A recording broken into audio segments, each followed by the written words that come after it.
Inside the Box de volta para fazer uma prévia da rodada quente do final de semana de Premier League, promete muito.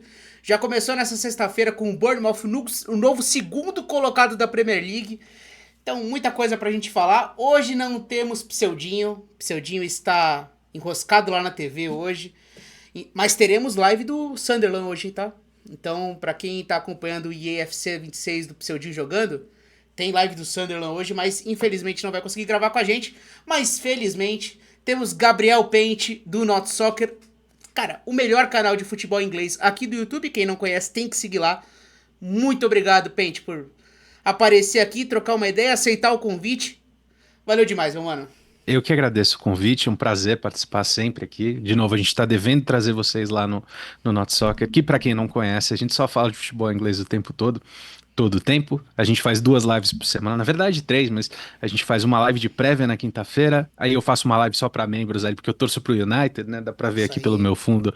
Eu faço uma só para desabafar assim durante o final de semana, e de segunda-feira a gente faz o review dos jogos. A gente já faz isso há vários anos. É um prazer aqui estar aqui de novo com vocês, e eu espero que vocês não sintam tanta falta do pseudo. Eu espero fazer um bom trabalho aqui. É isso aí, gente. Pra quem ainda não se inscreveu, vai lá no canal do Not Soccer, se inscreve e volta aqui pra trocar, pra conferir, né, essa resenha aqui. Pente, antes de a gente começar a mergulhar na rodada do final de semana, que tem muito jogo bom, eu acho que a gente tem que falar sobre esse jogo de hoje, porque temos um novo segundo colocado no campeonato. Uhum. Bournemouth não é brincadeira. Um duelo de dois grandes treinadores, né? Iraola e Marco Silva, mas principalmente o Iraola, que tá muito em alta agora. Um Bournemouth que mudou muito para essa temporada, mas manteve duas peças que foram protagonistas hoje. Semenyo, um dos melhores jogadores até aqui da Premier League, e o Justin Kluivert, que entrou e também fez um golaço e fez total diferença. Primeiro tempo mais morno, né? Poucas chances, o menor expected goals da temporada até aqui, mas um segundo tempo super quente, de uma virada do Bournemouth na reta final. Como você viu esse jogo e como você vê esse Bournemouth? Cara, eu achei muito legal o jogo. Apesar do primeiro tempo ser chato, né, em termos de criação de chance, eu achei que foi um puta embate de dois técnicos que vem muito bem, né, como você introduziu. Eu acho que o Marco Silva, obviamente, está em menos evidência, mas acho que ele faz bastante com pouco pelo Com Fulham. certeza. E eu acho que o primeiro tempo que a gente viu foi sinal disso. Foi o Marco Silva que sinalizou: ó, eu tô entrando para jogar aqui como eu entrei para jogar contra os grandes, como eu entrei para jogar contra o Manchester United, como eu entrei para jogar contra o Chelsea, né? Uma linha de três, dessa vez aqui com três zagueiros de verdade, porque o TT estava Sim. machucado, Castanho em uma ala, Sessegnon em outra. Entrou para se defender, para travar um pouco do jogo. E o primeiro tempo fica travado desse jeito também, porque o Bournemouth tem essa marca de uma pressão muito alta, né? Um time muito potente na pressão alta com o Iraola. E o Fulham, curiosamente, também não tremeu para essa pressão alta, né? Teve alguma dificuldade no primeiro recorte, mas insistiu e cresceu no jogo quando baixou um pouco o gás do Bournemouth no primeiro tempo, mas isso não resultou muito em chance, né? Então você teve algum ímpeto do Bournemouth, depois uma melhora do Fulham, um novo ímpeto do Bournemouth. É no segundo tempo mesmo que esquenta, mas de novo, para mim, o show à parte é dos técnicos mesmo. Então você vê por exemplo, o Marco Silva fazendo substituições até relativamente agressivas, sendo obrigado a tirar o Lukic por lesão, colocando o Kenny, que é um jogador de característica mais criativa, isso dá algum fruto. Depois ele coloca o Chukwueze justamente em campo, que é um cara que participa do gol de abertura, coloca o Kevin, que fez uma estreia muito legal e é um cara que gera uma expectativa. Então, assim, com as ferramentas que ele tinha, eu achei que foi um jogo super interessante do Marco Silva, Sim. que se propôs a não estar perdendo até um certo ponto do jogo, bota as peças de ataque, e essas peças de ataque geram o gol, inclusive. Então, assim, até o 1-0 ali, você tem um plano perfeito do Marco Silva. E depois, se a gente vira o plano, se a gente vira a ótica pelo qual a gente está assistindo, a gente vê um Iraola que fala, cara, de jeito nenhum, e bota tudo que tem em campo, né? Ele chega a tirar o Senesi para colocar o Ben Doak, né? Então, assim, Sim. com tudo que tem para cima, e é recompensado. E aí, um pouco, acho que o trabalho do Iraola é brilhante, mas eu acho que a gente está falando também num momento muito inspirado do Semenyo, né? A jogada do primeiro gol é brilhante, né? Passando por fora e tal. Aí você tem o Cliver de novo com um flash de qualidade espetacular, e o próprio Semenyo lá no final, aí sim, um gol mais, vamos falar de conjunto, de contra-ataque, da circunstância do jogo e tal. Mas acho que a grande diferença aqui, o que destrava esse jogo pro favor do Bournemouth, é não só um bom trabalho do Iraola, mas aqui um momento muito feliz técnico, né, dos jogadores dele. Sim. Não é. O gol do Bournemouth do empate, é um gol individual, né? É um gol Individual, tira, exatamente. é um gol ali, um lance tá na quina ali não é nem na quina da área, tá na lateral, ele pega a bola, dribla 3 jogadores, chega na linha de fundo, acho que o Leno não vai bem no lance, né? É um lance que, pô, o cara tá sem É, ângulo, poderia ter feito coisa melhor, não fez, tomou o gol, enfim. E ali, rapidamente, o Bournemouth esquenta muito no jogo, né? Ele sente o gol, o Semenyo recoloca o time no jogo, e aí a coisa fica muito quente. É uma bola atrás da outra do Bournemouth se lançando, muito confiante. E tem o golaço, que é aquela coisa, né? Talvez se fosse o Lukic, não tomaria aquela pedalada na entrada da área que o Kearney tomou. E a bola... Mas é também tem verdade. o mérito, né? O drible e a bola no ângulo. Eu acho que o Fulham sentiu falta de ter um cara que segura a bola na frente, cara. Como era Muito, o cara. Rodrigo Muniz, como é o Jimenez, mas principalmente o Muniz, né? Um cara que ele se sente muito confortável nessa bola longa de proteger, ganhar campo pros companheiros. Nessa hora Eu que você achei tá à frente do placar, pô, é complicado. Era só bola no. Aí o Obi que tava cansado já. exatamente isso, cara. Concordo 100% com a leitura, Piero, porque eu achei que eu achei que isso ia matar o Fulham no jogo. Eu saí tão é até meio estranho o meu tom tão positivo com o Marco Silva e com o Fulham, porque eu achei que esse jogo que fosse ser dificílimo pro Fulham É, por não total. ter a opção da bola longa, da ligação direta, por não ter nem a referência número um nem a referência número 2 no ataque, né? Qualquer ordem Sim. que você queira escalar ali Muniz e Raul, né? Eles se intercalaram nas últimas temporadas e tal. O Raul teve um bom momento, o Muniz parecia retomar a posição antes da lesão. Por não ter essa bola direta, eu achei que o Fulham, não por acaso eu mencionei isso da pressão alta e do Fulham não tremer para a pressão alta, porque eu achei que o Fulham seria ou obrigado a esticar a bola para jogadores que não têm muito essa característica de, pelo menos, de receber como pivô, ou obrigado a sair curto e fazer isso contra o Bournemouth é uma receita ruim, especialmente lá, né? Especialmente fora de casa. Total.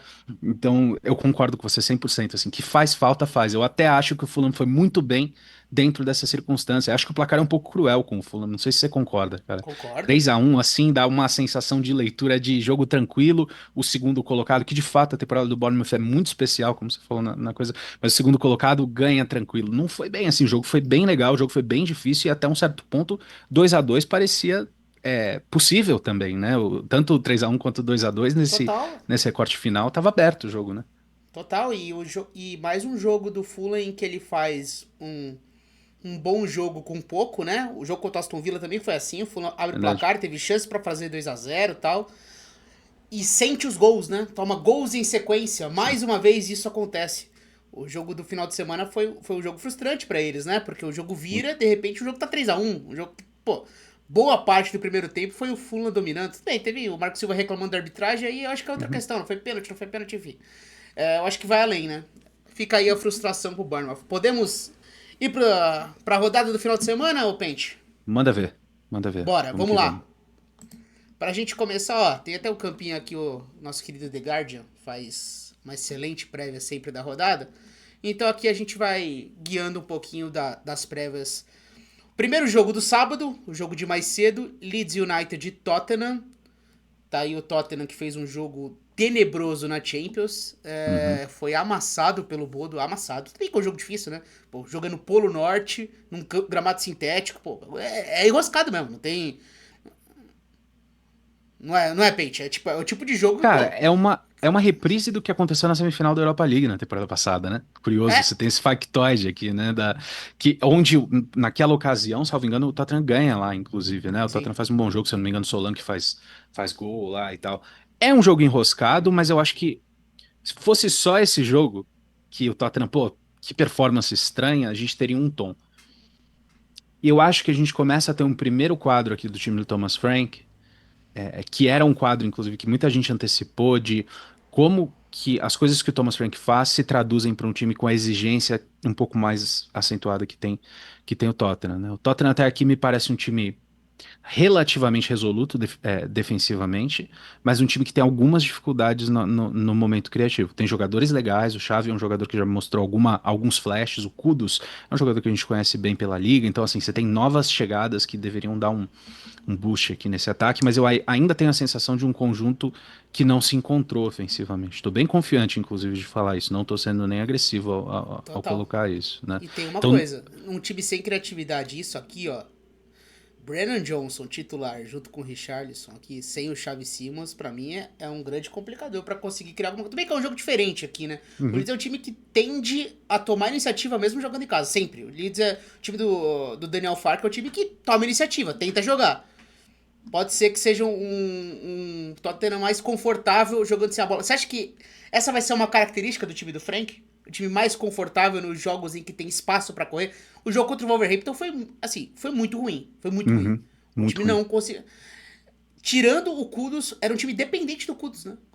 É um time tão dependente do Kudus quanto o West Ham não era. É curioso isso, né? O West Ham não Exatamente. dependia tanto do Kudus pra criar quanto o Tottenham precisa. É. Então foi bem complicado. Assim, já tinha sido assustador o jogo contra o Bournemouth. Bem que é um bom Bournemouth, mas pô, ali foi tenebroso aquele jogo em casa. Muito ruim contra o Wolverhampton e ruim contra o Bodo. Pode E completar, Peixe. aqui, e quando a gente coloca a contraparte do jogo, né? É contra um Leeds que acaba de fazer esse mesmo Bournemouth que a gente tá rasgando seda suar para empatar. No jogo no Elland Road na rodada passada, esse 2-2 ele foi bondoso com o Bournemouth, né? Foi. Eles fazem um gol aos 93 minutos, se eu não me engano, E assim. quase viram ainda. E, mas assim, na dinâmica do jogo não era óbvio esse resultado, né? Foi um Leeds muito digno e tem sido muito digno no Elland Road, né? Total. Desde a estreia do Elland Road é um estádio horroroso para se jogar contra, assim. Eu já fui presencialmente várias vezes, uma torcida muito hostil, um ambiente hostil, eles são bem caldeirãozinho, assim. E desde a estreia, né, a gente tinha uma expectativa legal com o Everton, que até tá se confirmando, o Everton tá mostrando coisas legais O pior jogo durante a do Everton foi lá. temporada, mas o pior jogo, o Everton não viu a bola lá em Elland Road, né? Então, assim, esse jogo é muito enroscado, esse jogo é muito difícil. Eu acho que talvez os nomes não sugiram isso, né?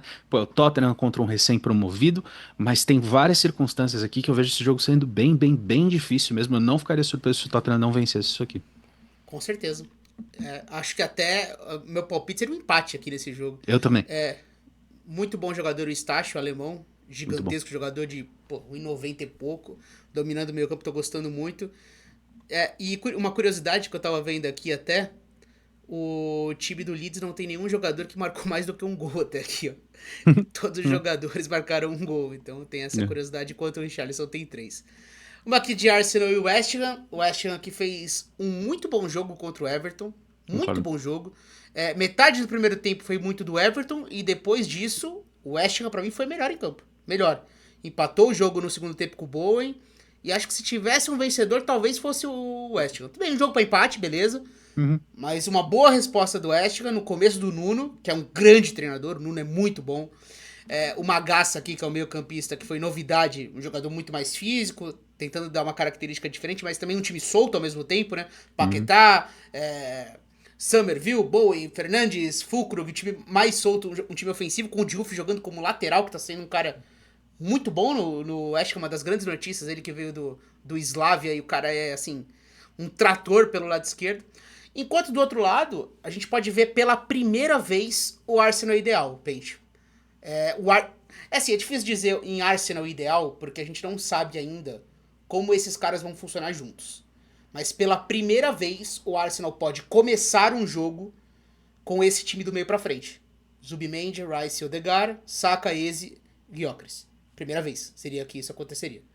Aí como vai funcionar? Eu acho que é mais um time com cara do que foi o primeiro tempo contra o Newcastle, que é o jogador que faz o ataque pelo lado esquerdo, ser um cara que ataca por dentro, e a amplitude fica com o Calafiori para você impedir que o Eze fique recebendo aberto o jogo inteiro. Porque o Eze é um jogador perigoso quando ele tá naquele meio espaço, né? Entre a ponta e a área, próximo do gol. Enfim, desenhei um pouco disso para dizer, tô empolgado para ver isso, gostaria de ver isso em campo para pelo menos começar a desenhar esse Arsenal ideal para a temporada, mas ao mesmo tempo pega o West Ham, bem que é um começo de temporada, mas no melhor momento até aqui, né?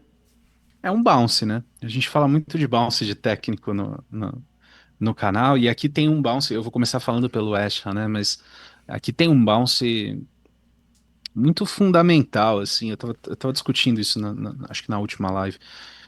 Tem algo sobre, que é meio etéreo até, mas tem algo sobre um encaixe mais natural do Nuno Espírito Santo com um time que tem esse DNA recente do West Ham, vis-a-vis o que a gente tinha com o Graham Potter, né? O Graham Potter que hoje virou motivo de chacota, mas para quem acompanha há mais tempo, o trabalho do Graham Potter no Brighton foi um dos grandes trabalhos que a gente viu no recorte recente de Premier League, né? O Graham Potter, é com o Graham Potter que o Brighton sai do Chris Hutton, né? Que era aquele time que brigava para não cair, que não jogava nada e tal, e se transforma nesse projeto aqui na vitrine mais famosa da Europa e tal. E claro que tem mérito administrativo nisso, mas também tem um mérito relevante aqui Total. do técnico, né? Então, você pega aquele Graham Potter, que para quem lembrar o que que era a identidade daquele time, né? Um futebol mais líquido, de posição, de posse o tempo todo, mas com muita variabilidade de papel dentro. Assim, futebol super complexo. E você transporta isso para um West Ham que teve, na sua história recente aqui, o seu auge com o David Moyes, bem naquele formato direto, o Antônio de centroavante, né? Aquele touro que confia também no Jared Bowen. Lá na época ainda tinha Declan Rice, então você tinha alguns pilares importantes, mas um modelo de jogo muito conservador. Quando você tenta encaixar essas duas coisas, elas não ornam muito, né?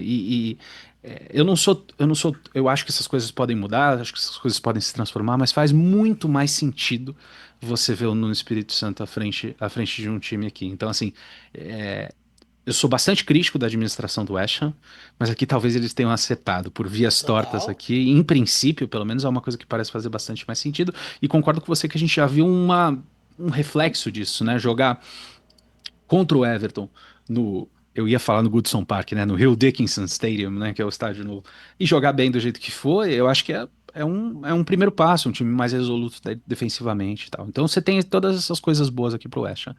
Se eu for é, conciso na minha conclusão, contra o Arsenal no Emirates, o buraco é bem mais embaixo, né? Por Total. mais legal que eu acho que o Everton seja e tal, aqui a gente está falando, por exemplo, né, de um time que carregava, pelo menos até o Graham Potter, uma deficiência muito relevante em bolas paradas defensivas. Certamente era o time que mais cedeu chances de bola parada e também o time que mais cedeu gols de bola parada. O gol contra o Everton, ele é considerado bola parada também, né? Também é. Que ele é batido, Exatamente. volta e Ele é gol, bate e né? volta, né? Exatamente. Mas é, então você tem um time que tem essa tônica contra o melhor time de bola parada do campeonato, né? Então aqui você já tem um ponto de atenção imediato, né, para esse jogo. E não só isso, é um Arsenal que vem, agora mudando o foco da minha fala, né?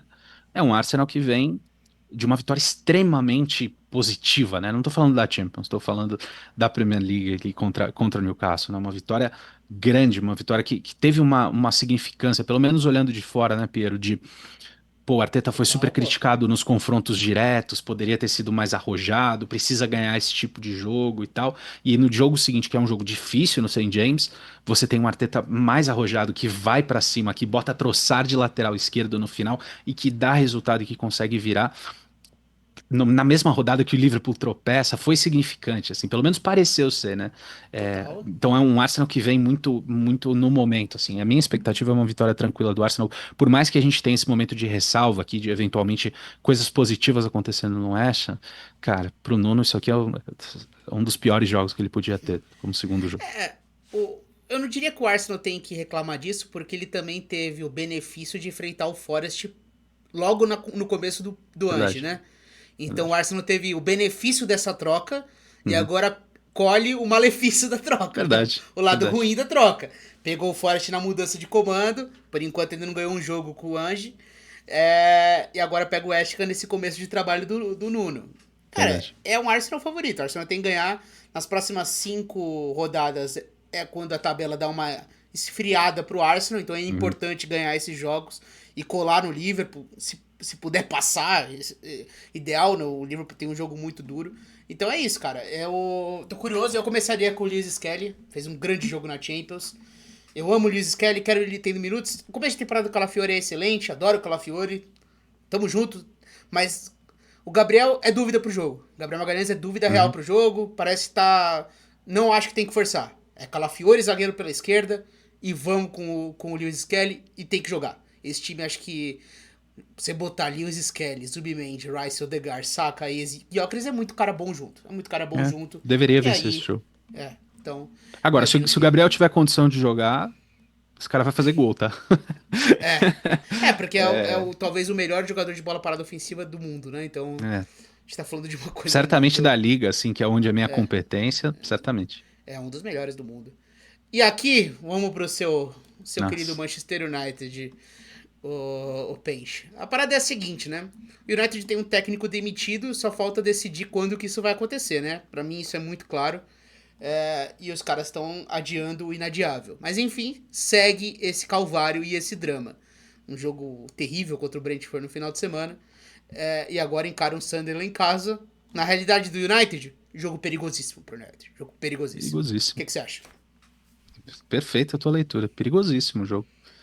Não tenho nenhuma certeza de vitória aqui para o Manchester United. Pelo contrário, assim, eu acho que um cenário de vitória muito tranquila me surpreenderia. Eu acho que tem nuances quando a gente fala de um United fragilizado, ele é, ponto final, mas ele é muito mais frágil fora de casa do que dentro de casa, por exemplo. E isso é relevante aqui nesse contexto. A grande parte das vitórias do United vem contra times recém-promovidos, que tudo bem, a amostra é pequenininha, né? São poucas vitórias, mas é uma coisa para a gente pontuar. Então E tem sem jogar coisas que nada contra o Burnley, né? conspiram. Nada, nada. Quer dizer, primeiro tempo razoável que poderia ter vencido, segundo tempo horroroso que merecia não ter vencido, né? E aí consegue aquele pênalti no finalzinho. Cara, é preocupante. É preocupante contra um Sunderland que tem sido competente. Eu vou falar mais do Sunderland, mas assim, é muito preocupante e preocupa também a insistência, como você coloca. Eu acho que é perfeita a tua colocação.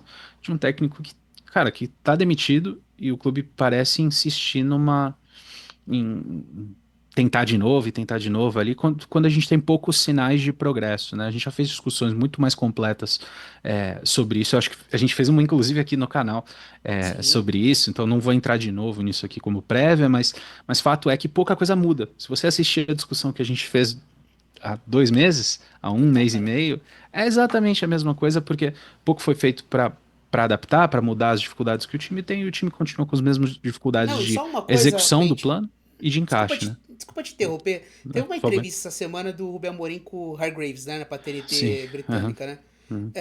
E de novo ele bate naquela tecla dos bad guys, né? Que o time precisa de caras.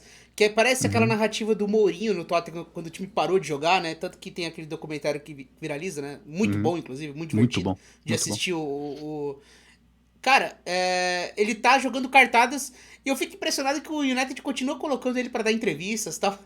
Tá te irritando? Assim, você é daqueles torcedores que não consegue mais olhar pra cara dele, é nesse nível, assim, cara, eu não Cara, aguento mais ouvir esse cara. eu tenho duas personas por causa do Not Soccer, né? Uma de analista neutro, que tipo assim, senta e fala, pô, eu tenho que analisar o Liverpool, eu tenho que dar boa Sim. vontade e tal. E eu tenho a outra persona de torcedor. O torcedor tá no estágio de eu tô tentando evitar como torcedor ver, porque eu tô começando a ficar com ranço, sabe? Eu começo a ler declarações e eu vejo, cara, como que você dá uma entrevista inteira onde você não admite nenhum percentual de culpa? Você atribui a mentalidade a jogadores que perderam outros técnicos, sendo que, vamos apartar uma coisa que é muito importante aqui na discussão de técnico. Existe uma narrativa de, todo mundo dá errado no United. Nunca o United deu errado dessa forma. A gente está falando de um United que está dando errado nesse momento com 1 ponto por jogo. São 34 pontos e 33 jogos. Isso aqui é forma de um time que fica em média em 17º na tabela, que briga para não cair. Esse é o nível de as coisas estão dando errado no United com o Rubem Amorim. Antes as coisas davam errado no United. Pensa aí, você vai pensar no David Moyes, por exemplo, que foi um desastre. 7ª posição. Você vai pensar no Erik ten Hag aqui na temporada que foi historicamente negativa, 8ª posição. Essas são as piores temporadas. E você tem no meio disso vice-campeonato, 3ª colocação, 4ª colocação, 5ª colocação. Então, são coisas muito diferentes. Esse nível aqui não tem precedente de estar dando errado. O precedente disso é quando o United foi rebaixado lá nos anos 70, se não me engano. Então, é inadmissível que a gente volte a conversar de putz, mas são os jogadores. Não é possível que alguém olhe para esse grupo de jogadores e fale, esse é o 17º melhor grupo de jogadores da liga. Não é, gente, não é. Então, assim, a gente tem um problema muito sério. Tem vários problemas no clube, mas um deles certamente é o que está acontecendo entre técnico e o quão pouco o técnico extrai com seu modelo de jogo, com a sua proposta, perante um grupo de jogadores que eu acho que tem bem mais para dar. Voltando aqui para a prévia do jogo, né? Não ficaria nem um pouco surpreso se isso aqui não fosse uma vitória. Tem os fatores que ressalvam aqui que eu coloquei no começo, mas o Sunderland, né, para não deixar de falar dos caras, eles têm sido extremamente competentes na liga. O começo é espetacular, né? Eles abrem a rodada em Uau. quinto, né? Um time intenso pra caramba, que se defende bem. O Rufus, o goleiro, tem estado muito bem. Muito. Tem muita coisa positiva pra gente falar aqui. O Chaka jogando muito bem e caindo nas graças da torcida. Então, assim, tem muita coisa positiva de um lado, tem muita coisa negativa do outro, o que faz, pra mim, um jogo aberto. Assim, acho bem perigoso. Não, também acho, com certeza. O Higg é um garoto muito promissor, né? Uhum, Cara, é um time que fez muito ponto em casa já, né? Mostrou que vai ser um uhum. time assim, muito forte em casa. E, cara, eu gostaria de ver alguma mudança no United, cara. Porque esse Ah, eu time também, precisa, Pedro. você olha pro elenco, você vê Dalot e Dorgu nas alas. Você fala, meu Deus do céu, de onde vai sair daqui? Está um time bloco É. baixo com o adversário e você tem Dalot e Dorgu jogando aqui. É esses os caras que estão na amplitude? E mais do que isso, né, Piero? Não só eles são os caras que estão dando amplitude, como o sistema é inteiramente desenhado para que esses caras sejam o plus one na última linha, né? Que sejam o cara que tá livre, que tá com espaço. Então você encarrega a responsabilidade criativa não ao Bruno Fernandes, o seu maior criador, mas ao Patrick Dorgo, que tem uma dificuldade imensa de bola final, o Dalot também, que está distante de ser brilhante. Sim, cara, você falou, eu gostaria de ver mudança, eu também. Eu gostaria de ver mudança Eu de sei. desenho tático, eu gostaria de ver mudança no banco de reserva, eu gostaria de ver mudança em tudo, assim, É, principalmente, para não ficar no discurso reacionário, assim, do torcedor. Eu gostaria de ver meus jogadores utilizados conforme o perfil, assim. Então, eu queria ver o Bruno Fernandes, que é um dos melhores camisas 10 da liga, como um camisa 10. Eu gostaria de ver os jogadores um pouco mais jogando em instinto, já que a gente já tem mais do que evidência suficiente que o modelo de jogo, e quando eu falo modelo de jogo, não é 3-4-3, 3-4-3 é um desenho tático, né? Modelo de jogo são os mecanismos e as tentativas e as total. intenções que você emprega dentro desse desenho. O modelo de jogo aqui tem mais do que evidência suficiente para a gente falar que não está progredindo o time. Então, assim, se eu pudesse escolher, eu veria coisas bem diferentes com relação ao que está aqui na tela, a começar pelo goleiro, inclusive, que aí não tem nada a ver com tática, é só uma escolha. Eu não sei o quão bom é o Lamens, né? Eu sei que estatisticamente fez uma temporada super impressionante e tal, mas eu tenho certeza que o Baendir é um goleiro que não tá no nível, não tá na linha de exigência. Eu acho que nem da liga. Eu acho que ele é um dos melhores goleiros da liga. Então, assim, ficar insistindo ali, a gente vai continuar tomando esse ponto de dor, mas assim, tem muitos problemas, né? Antes fosse só o Baendir. É. Eu gostei de uma ideia ali contra o Chelsea quando tem a expulsão e ele faz uma saída 3-1 ali e empurra o Uhum, Bruno Fernandes. uhum, Eu acho que era uma tentativa um pouco diferente, né? uhum. Mas me pareceu muito mais um ajuste a partir de jogar 90 minutos com a mais, né? É, Então, cara, depois você vê o jogo do Brentford e é a mesma nhaca de sempre, né? é isso aí. Enfim, então Esse é o tem resumo, aliás. aqui. Mesmo em Aca de sempre, é o resumo do Manchester É, United. É. exatamente. Cara, só pra terminar, agora é a frase de efeito, né? Uhum. É briga contra o rebaixamento esse jogo? Ou é duro Nesse falar isso? momento, sim. Nesse momento, sim. É, Acho porque que no final parece. da temporada não vai ser, porque eu acho que é quase Também acho que impossível um não. técnico se sustentar por tanto tempo É, com essa forma. Mas se a gente extrapolar, é briga pelo rebaixamento. porque é loucura que o Manchester United não consegue pontuar. Uhum, Chelsea e Liverpool aqui, acho que é o grande jogo da rodada. Acho não, né? É o sem grande jogo da dúvida. rodada, sem dúvida nenhuma. Chelsea, Liverpool. Tem aqui a prévia, aqui pro The Guard eles colocam o João Pedro titular. Ele que não foi convocado e o Ancelotti justificou a não convocação por ele não estar bem fisicamente, e o Maresca justifica a não escalação dele na Champions por não estar completamente bem fisicamente, mas o The Guardian coloca ele aqui iniciando o jogo. Hum. Então, é uma coisa pra gente ficar de olho. Eles também colocam o Estevão titular e aquela formação que jogou os grandes jogos do Mundial, né? Que é com o Malo Gusto na lateral e o Reece James como meio-campista. Aí tem uma zaga diferentíssima, né? O Chelsea está sofrendo muito com os desfalques na zaga. Uhum, É uma realidade. E aí tem até desenhado dois canhotos, né? Com o Rato e o sim. Badiashile. Uhum, Enfim, com o Curelha fazendo uma temporada até que impressionante, tá jogando demais, cara. uhum, Fez um jogaço contra o Benfica de novo. E do lado do Liverpool, o Liverpool não terá o Alisson, né? E a informação é que o Alisson fica fora até da segunda data FIFA, né? Data FIFA de novembro. Então tem aí uma sequência pro Mamardashvili pra gente ver como ele vai responder na Champions. Momento de. Cara, não sei se estabilidade, mas o Liverpool até aqui não jogou bem a Premier, mas tinha resultado. E uhum. agora tomou uma tunda do Crystal Palace, perdeu do Galatasaray jogando nada lá na Turquia. Pô, é um jogo pra você dar uma resposta. Então, Uhum. tem aí Soboslai lateral, Konaté. Que temporadinha do Konaté, hein? Que loucura, cara. Que Ruim, loucura né? isso. Abaixo. Van Dijk e Kerkes. Aí Gravenberch, McAllister, Gakpo, Wirtz, Salah. Aqui eles colocam o Ekitike. Eu acho que vai começar o Isaac, mas enfim. O que você tá esperando desse jogo, Pente? Ele é estranho, né? Ele é estranho, porque a tua contextualização ela é boa, né? É um Chelsea que vem. O Chelsea por si só vem de turbulência, né? Os dois vêm em uma certa turbulência. O Chelsea vem, se a gente voltar a alguns jogos, teve aquele empate super decepcionante contra o Brentford lá no GTEC. É, toma Virou e uma tomou derrota empate. assim. Virou e tomou um empate. Toma a derrota lá do Bayern de Munique na Allianz Arena, e aí entra a sequência das expulsões, né? São os jogos que o Chelsea fica jogando com um a menos. Acho que o Maresca não vai bem nesses jogos. É, causa bastante polêmica, acho que especialmente contra o United. Nossa, facilitou muito a nossa vida. É, e aí você tem um Chelsea que chega tudo bem, chegou com a vitória no meio da semana, onde também teve um jogador expulso, que foi o João Pedro, inclusive, no finalzinho. Sim. Mas não chega, o Chelsea não chega bem, o Chelsea não chega com uma super confiança, chega sem o Cole Palmer, né? Tem um motivo pelo qual o Cole Palmer não tá nesse campinho aqui, e sente bastante a falta do Cole Palmer, por mais Sim. que a gente tenha outros jogadores interessantes e tal, eu acho que é muito óbvia a influência do Cole Palmer nesse time aqui, e o Enzo vira o criador primário desse time na ausência do Cole Palmer. Vai bem, mas não é a mesma coisa. A questão física do João Pedro é importante nessa equação, porque eles também não têm Delap, então, assim, essas duas ausências, se acontecerem, você já começa a enfraquecer um pouco mais o desenho do seu time, mas o cerne dos problemas foi o que você falou na zaga, né? Não é só desfalque nominal na zaga. Não é, tá assim, o Cole são jogadores que eu conheço menos, né? A alternativa aqui ao Rato e o Badiashile, se eu não me engano, é o Achampong, que sofreu É. muito também no último jogo. Então, no último jogo de Premier League. Não É, tem o Adarabioio, o Tosin, né? Não tem o é. Fofaná, enfim.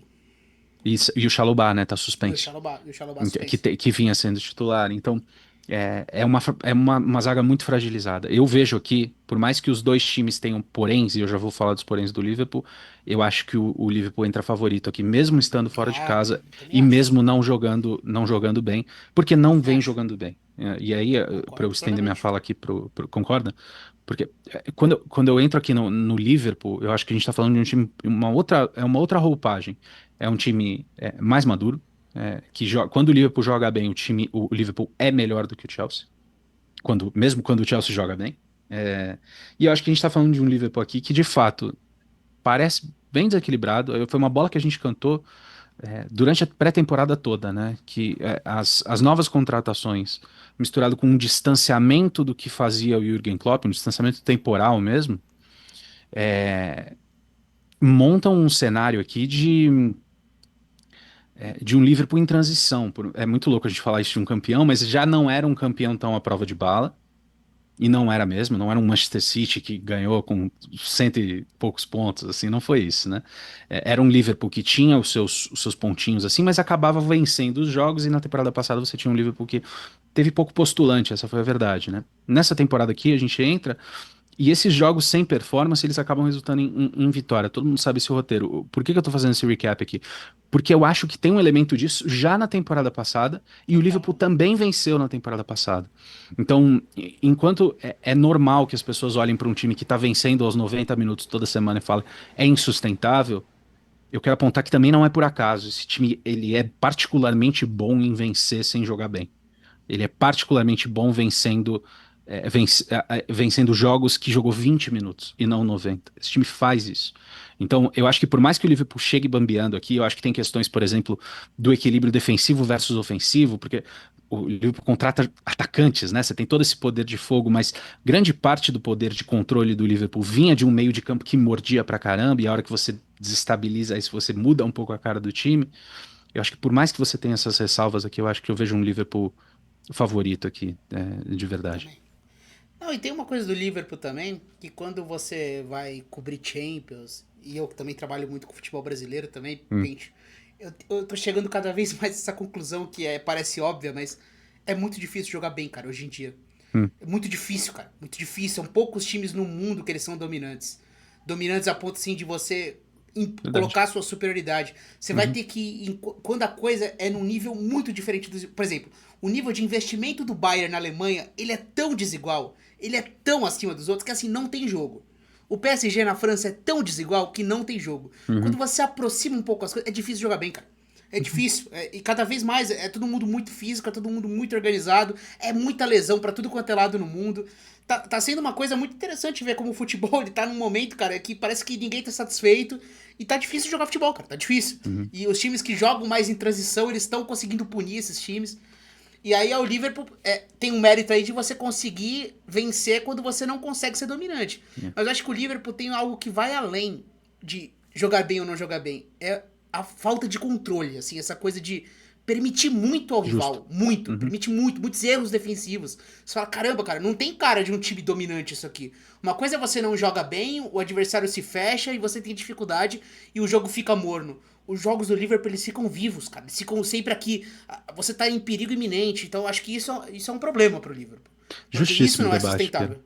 Porque Muito, isso não é muito boa sustentável. colocação, cara. Muito boa colocação. Eu gosto da provocação. E para mim, Pedro, não sei se eu tô enviesado, né? Porque eu trouxe essa hipótese desde muito cedo e aí eu fico confirmando o meu viés. Pode ser.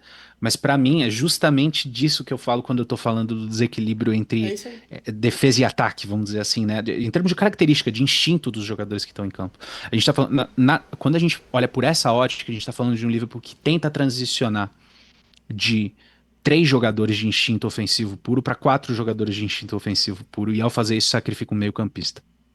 Eu acho que não por acaso a gente vê o Slot tentando compensar isso de algumas formas. Eu acho que não por acaso a gente não tá vendo, além disso, ele tentar colocar o Frimpong de lateral direito. Eu acho que uma das formas que ele tá tentando compensar pô, eu não tenho mais o Trent, que era um armador, para não chamar de atacante, mas era um armador. Eu vou colocar o Conor Bradley aqui, ele parece ser preferido por causa disso. Eu acho que não por acaso a gente começa a ver um Slot tentando encaixar os 3 do meio de campo da temporada passada. Não funcionou maravilhosamente, mas a gente viu alguns sinais de, pô, isso aqui ajuda a gente a pelo menos ganhar a bola um pouco mais rápido e a gente não fica Sim. tomando as transições. É lógico que tudo isso aqui é permeado, como tudo no futebol, né? Permeado, por exemplo, por um momento individual do Konaté horroroso. Horroroso. Sim. Horroroso. Perder o Alisson é um baque também nessa equação, porque o Alisson vinha cobrindo muito dessas falhas, né? O Alisson estava salvando gols que acho que um goleiro comum não vai pegar, É pouco né? falado, né, cara? O que ele fez no Selhurst Park no final de semana é surreal, cara. Espetáculo. Ele tem uma Espetáculo. Se você sequência de coloca, 3 defesas difíceis, assim. Coloca o goleiro do meu time aí pra você ver quanto ia ser esse jogo. É sério, é Cara, sério. esse é um bom exercício, cara. Né? Bom exercício.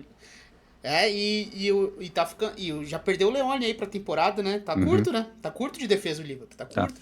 E aí você precisa compensar que. Você tá no jogo frenético, beleza. A gente vai pra loucura. Vai ser um time mais. Com menos controle. Individualmente também não tá legal.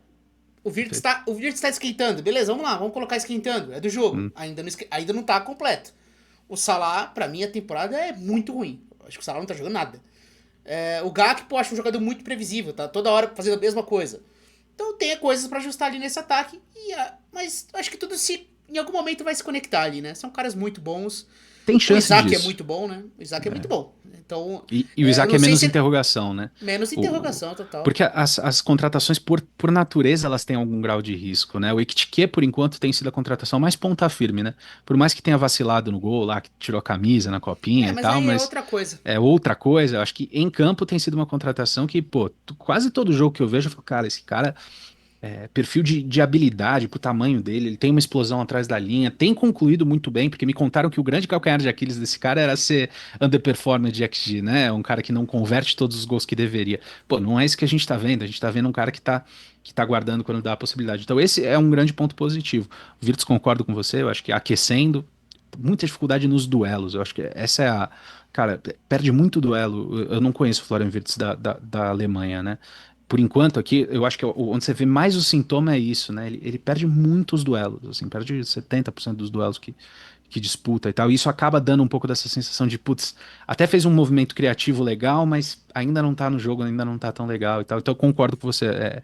Não só o momento individual não tá bom nas peças de defesa, mas também nas peças de ataque, concordo. Sim.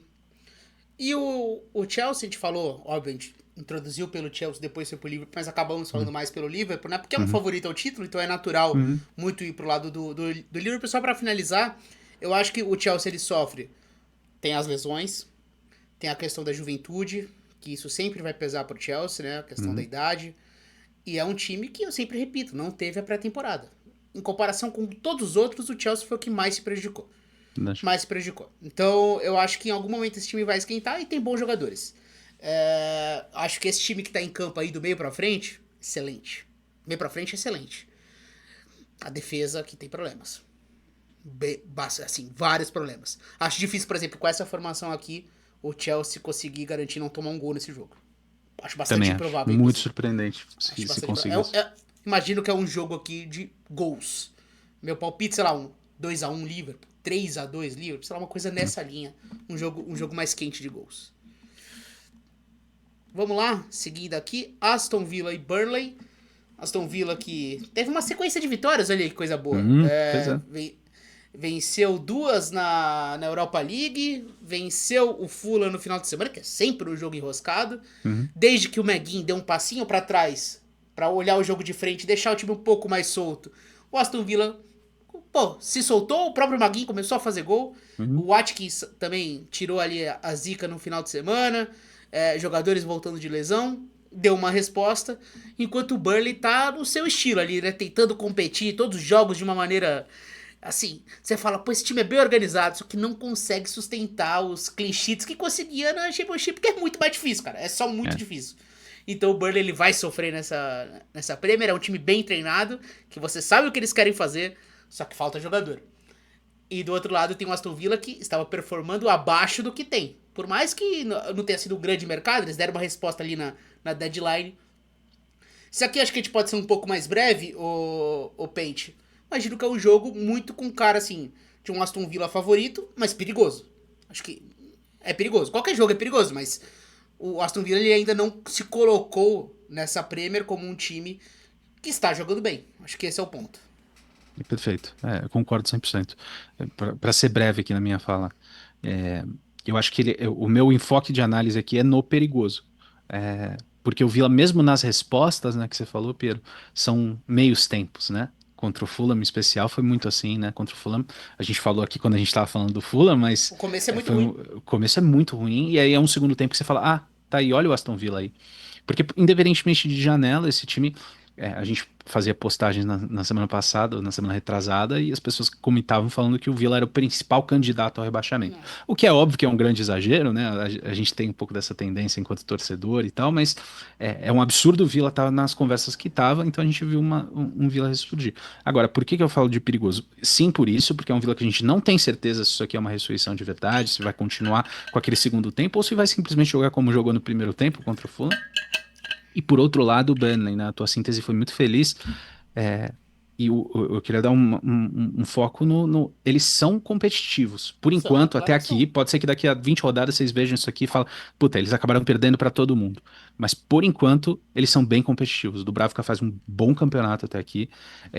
Eles são defensivamente resolutos. O Lyle Foster, como centroavante, é um cara que não tá não poderia ser um centroavante de topo de tabela, mas competente, suficiente para machucar o seu time, e o Villa tem sido frágil a esse tipo de jogo. Assim, esse jogo é perigoso, ele é mais perigoso do que os nomes sugerem, né? Eu acho. Total. Concordo plenamente. Everton e Crystal Palace. Acho um jogaço isso aqui, tá? Jogaço. Acho legal Jogaço. pra caramba esse jogo aqui, cara. Também. Jogo divertidíssimo. Everton que vem de uma atuação que eu achei decepcionante. Tava bastante confiante pra esse jogo do Everton em casa contra o West Ham. Mas aí a gente analisou esse jogo, enfim, né? Falamos aqui um pouquinho sobre na nossa prévia do próprio West Ham. Aqui colocando o Everton com o Diblin titular, ó, uma novidade, né? Sem o Dewsbury Hall, já que Suspenso, ele né? tá suspenso. Então, um time um pouquinho diferente, o Ndiaye saindo do lado direito, jogando por dentro. Thierry Barry jogando como centroavante ali nessa rotação dele com o Beto, né? Cada jogo depende muito do dia, né? Cada jogo vai um. E do lado do Crystal Palace, esse time que a gente já conhece, né? Só tem a mudança aqui do Pino se firmando no lugar do Eze, cada vez mais. É um cara que vai demorar um tempinho para se adaptar à Premier League, mas acho que já começa a mostrar um pouco das suas características. É diferente do Eze, mas é muito bom, gosto muito de Jeremy Pino.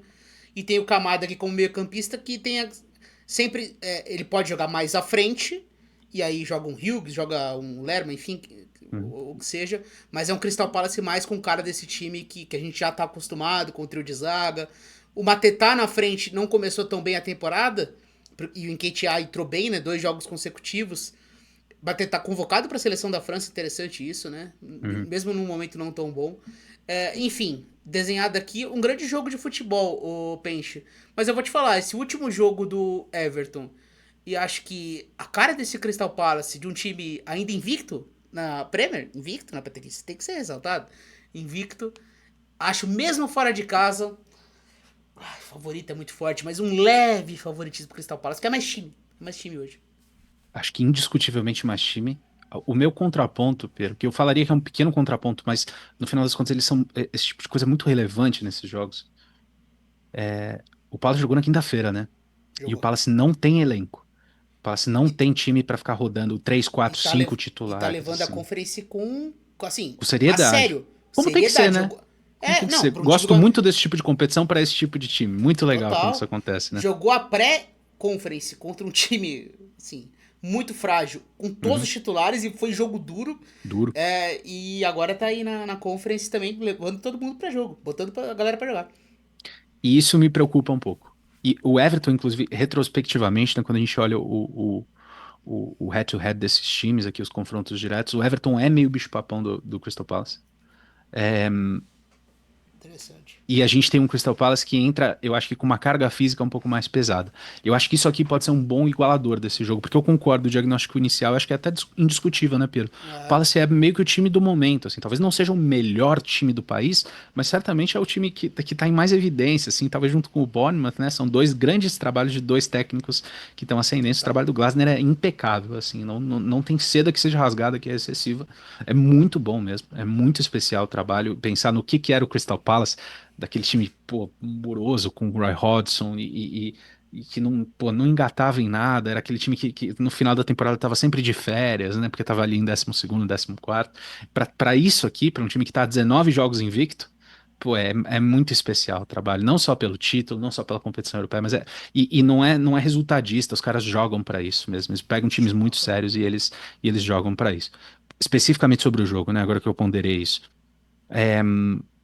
Eu acho que tem algumas coisas que jogam a favor do Crystal Palace. Por exemplo, um Everton que eu acho que vai tentar propor o jogo aqui por ter mando e por ter o Everton tem estado mais confortável com a bola no pé por causa dessa linha armadora ali que normalmente é de Grealish, de Ndiaye e de Dewsbury Hall, né? E eu acho que propor o jogo facilita um pouco a proposta do Crystal Palace. Por outro lado, tem um pouco dessa carga física aqui. Eu acho que é um jogaço isso aqui. Eu acho que o jogo é perigoso pro Crystal Palace. Quando a gente veste o Crystal Palace de favorito, dá pra gente chamar um jogo bem perigoso pro Crystal Palace É, por esses motivos, né? isso sim. Eu achei bem preocupante a forma como o Everton defendeu os lados do campo, assim, do West Ham, andando o campo. E quando você projeta isso contra o Crystal Palace, é muito É perigoso. matador, verdade.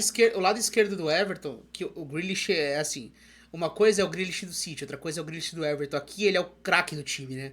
Aqui é ele com total moral. E ele tá jogando com bola, assim, de uma forma incrível. Ele tá sendo um dos melhores jogadores da Premier League até aqui, beleza? Adoro o Grealish, jogadoraço. Mas ele não volta tanto, você percebe isso, que ele tem Verdade.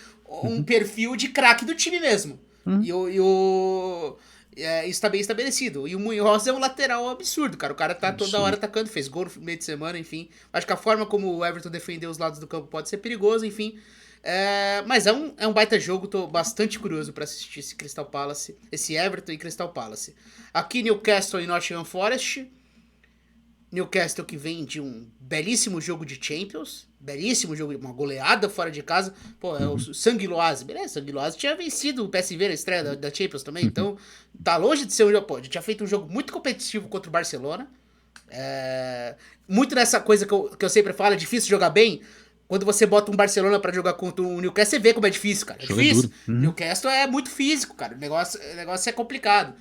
E aí pega esse Nottingham Forest, cara. Que situação, hein? Situação, que buraco que o Forest se meteu. Cara, e eu vou te falar, Pente, eu não sei qual que é o seu sentimento pelo Ange. Eu vejo as entrevistas dele e tal. Eu gosto dele, cara. Eu gosto dele. Eu acho que ele é um cara que tem boas ideias de futebol. Assim, boas ideias é uma coisa muito subjetiva, né? Cada um tem a sua forma de ver o futebol. Uhum. Mas eu acho que ele é um cara muito autoral e bom treinador. Bom treinador, assim, na essência, bom treinador. Os times dele jogam com a cara dele. Ele conseguiu impactar o Tottenham de uma maneira rápida no primeiro momento. Então, não se trata aqui de um lixo de treinador. Mas, cara, é um impacto muito grande de mudança do Nuno pra ele. Depois de um ano decepcionante de Tottenham. Cara, então é um momento muito complicado do Forest. Muito complicado. Precisando da resposta. E esse Newcastle em casa, sempre muito difícil de ser enfrentado. Voltemade tem 3 finalizações a gol até aqui, desde que chegou 3 gols. É, tem aí. Tem seus desfalques importantes também aqui, né? Livramento, pô, que pena, né? A lesão Uma dele. pena. Uhum. O Burnley que jogou como lateral na Champions. Deve voltar aqui pra zaga, junto com o Char também voltando. Ótima notícia pro Newcastle. Uhum. O Char é importantíssimo até para construir, para lançar um dos melhores jogadores lançando do mundo. Lewis Hall voltando como titular. Talvez aqui seja uma boa possibilidade. Enfim, o que você espera desse jogo? Eu vejo Newcastle favorito. Acho que não colocar isso seria acabar subestimando um pouco o que é esse Newcastle no St. James Park. Acho que seria negligente da nossa análise não Total. falar que o Newcastle entra aqui com a expectativa de uma vitória confortável, né?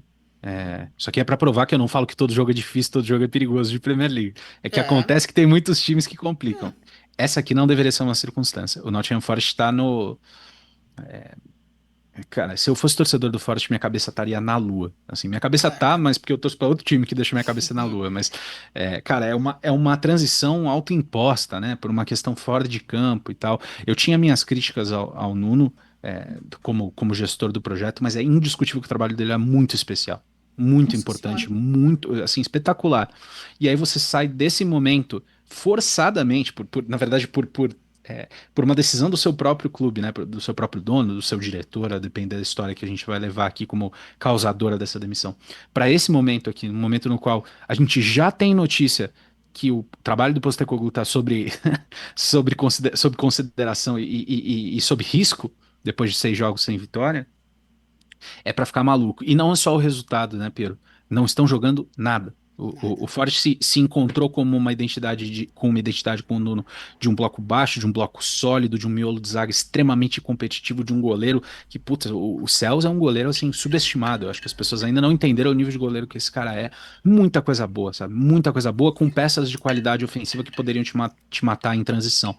Essa era uma identidade. E a gente sabe que o Postecoglou tem uma identidade quase oposta a isso, né, Pedro? E a gente É. não viu, diferente do Tottenham, que eu acho que você foi muito feliz ao falar que, pô, ele conseguiu imprimir a ideia dele no Tottenham de forma muito animadora. A gente fez um trabalho em profundidade sobre o que fez o Postecoglou no Tottenham, no Not Soccer, que, pô, quando você revisa, cara, era muito especial aquele começo do Tottenham.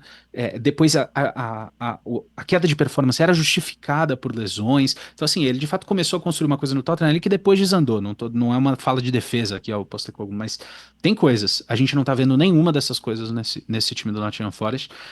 E, de novo, né, na linha daquilo que a gente fez em outras discussões ali, de momentos coletivos coincidirem com momentos individuais muito ruins, Morgan Gibbs White, que é a grande referência criativa desse time, não tá jogando absolutamente nada. Eu sou muito defensor, sou muito fã do Morgan Gibbs White.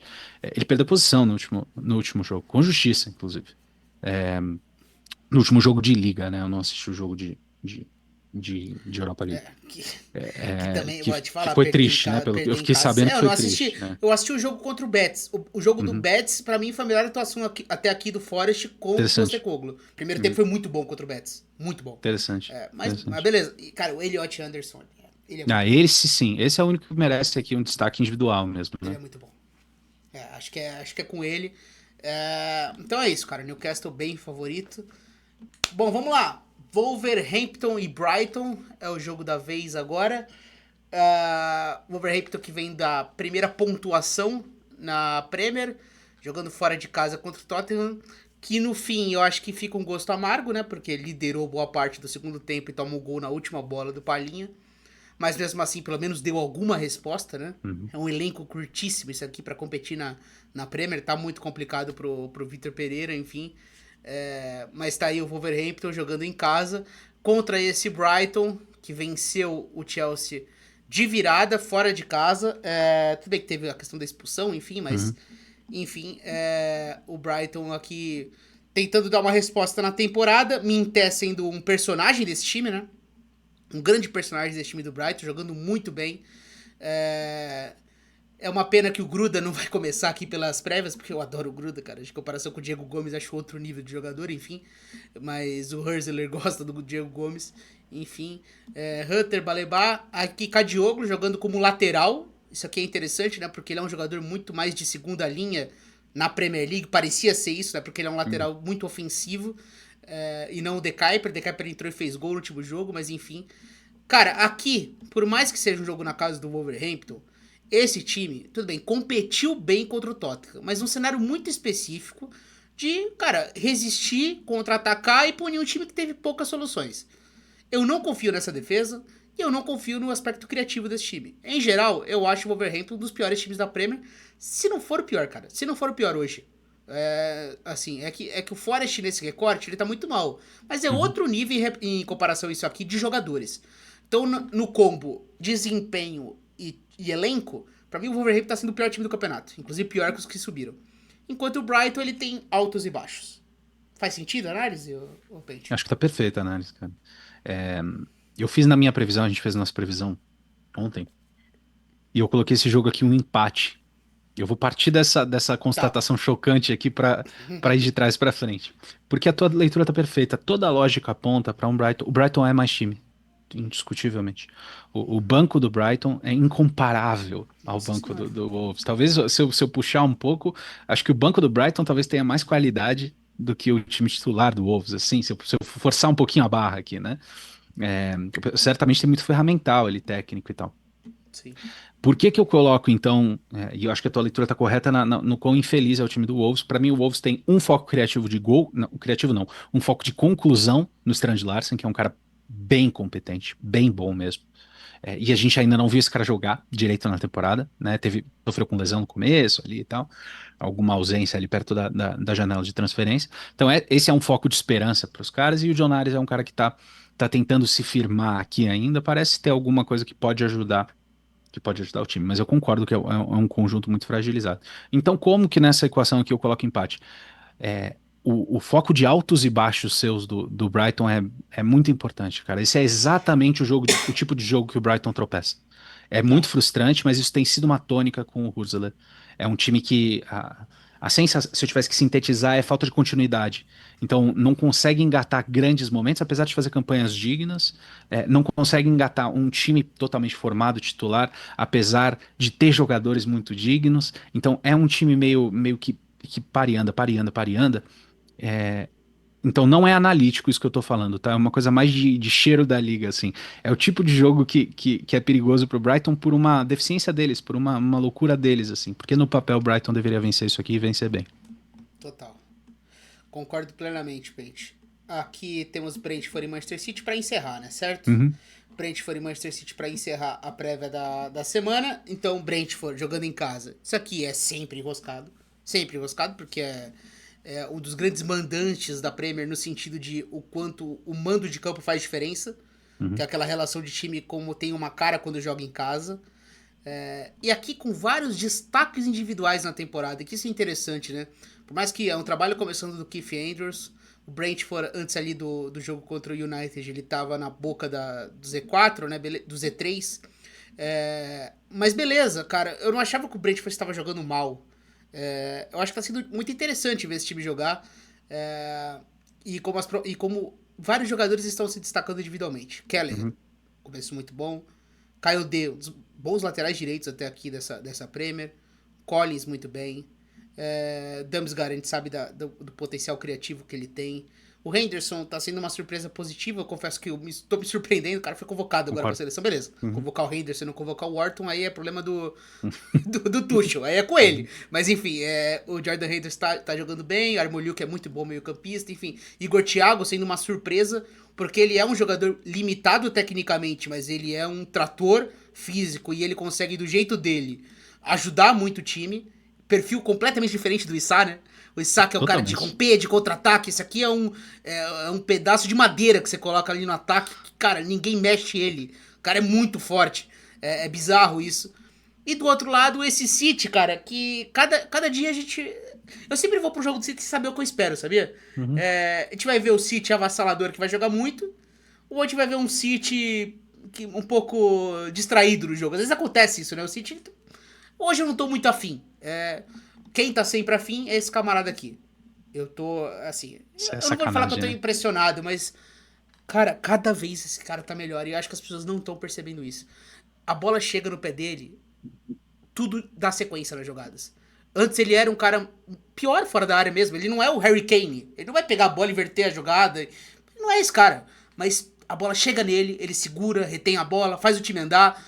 Então, o que faltava, ele colocou no jogo dele. E dentro da área, a palavra é forte, mas ele é um psicopata, cara. A bola tá ali, a defesa tá montada. Do nada é o que ele fez contra o Mônaco. A bola tá na área, de repente ele dá uma voadora na bola e dá por cobertura no goleiro. Depois, ele sobe com a bunda na cabeça do cara e faz o gol. 2 acabou. 2-0. Você nem precisa de muito, cara. Você não precisa oferecer muito pra ele. Contra o Arsenal é a mesma coisa. O jogo tá ali, o Arsenal com a bola, quando você pisca, você vira a cara, tá o Haaland dentro do seu gol. Esse cara é surreal. Então, cada vez mais ele tá impactando do jeito dele e sendo um dos melhores jogadores do mundo, cara. Quando você tem Haaland no seu time... eu não sei o que vai acontecer nesse jogo. Acho enroscado pro City. Meu palpite tem gol do Haaland. Acho que é mais seguro. E aí, Pet? Cara, perfeita a leitura. E fiquei muito feliz que você notou esse aspecto do jogo do Haaland fora da área, né, cara?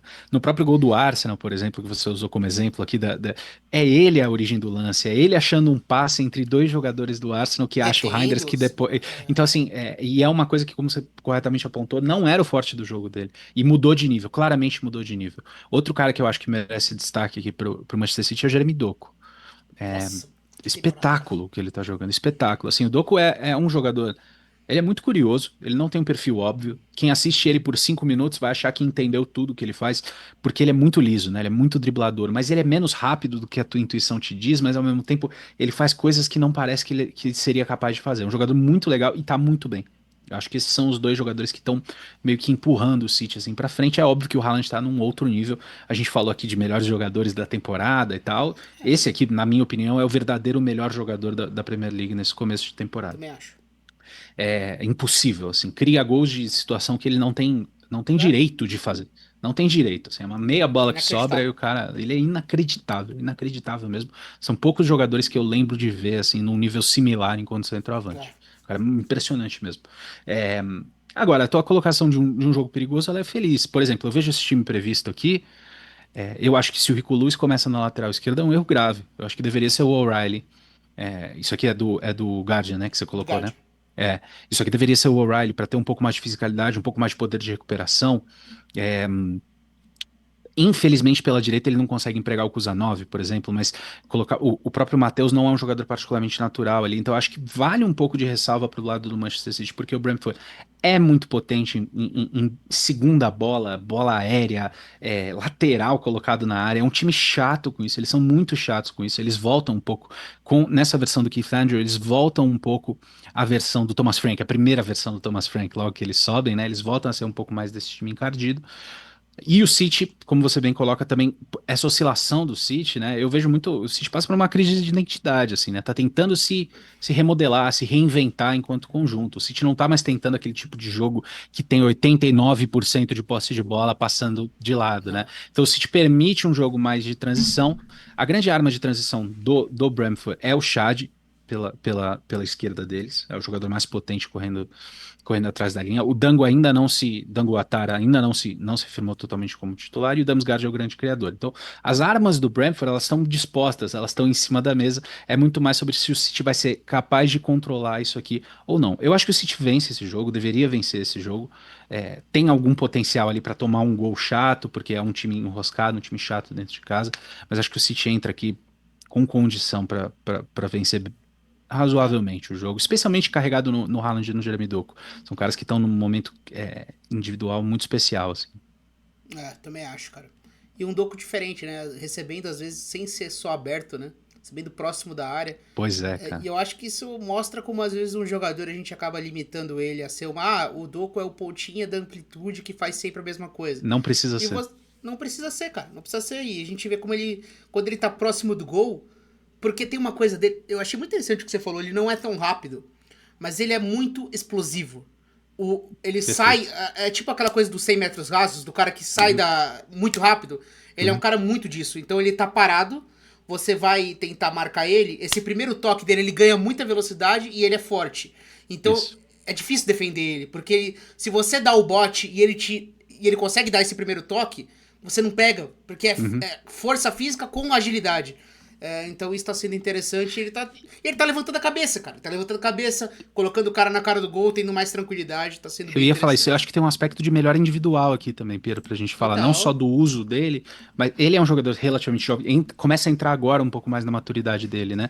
Aumentando o volume de chute dele, que é uma coisa interessantíssima. Ele não é um matador em finalização, não é, mas parece estar trabalhando pra melhorar e tal. Eu acho que tem muito potencial aqui, se esse cara ajeita o produto final dele, você tá falando de um jogador, meu, que loucura. Eu não sei daqui a 5 anos o que que acontece com esse cara, que hoje já não é tão rápido, apesar de ser explosivo, como você bem aponta, mas Sim. se você der uma linha muito alta, um Savinho, por exemplo, acaba sendo mais perigoso de ganhar de corrida de você do que o Jeremy Doku. O Jeremy Doku vai te driblar contra um bloco baixo, ele é muito perigoso. Eu não sei o que acontece com esse jogador que é 5 anos, eu acho que esse cara deve se transformar como jogador. Mas nesse momento aqui, eu acho que a gente tá vendo um primeiro passo de evolução dele aqui no Manchester City, que é para ser o cara do drible e da finalização. Hoje, para mim, ele é intocável no time. Quando É. o Marmoush voltar, ele tem que dar um jeito de colocar o Marmoush pelo outro lado, ali pela direita, que não vinha sendo a utilização do Marmoush, para colocar todo mundo em campo, porque o Jeremy Doku hoje, para mim, é intocável no time. Eu acho que seria possível até ele ter esse perfil físico. É que ele é baixo, né? Mas um 9 de mobilidade num time menor, jogaria tranquilo. Como é o Issá, por exemplo.